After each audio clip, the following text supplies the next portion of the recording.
Toto je Freddy. Na Slovensku je to prvý asistenčný pes vycvičený špeciálne pre potreby telesne postihnutých.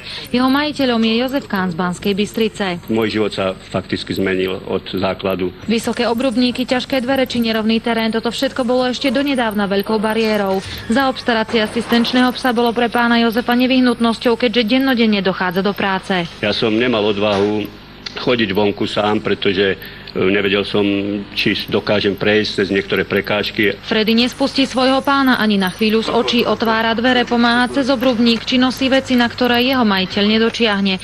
Jednoducho pomáha mu urobiť to, čo by kvôli vozíčku on sám nedokázal. Mobil, podaj mobil. Podaj sem, podaj. Dobrý.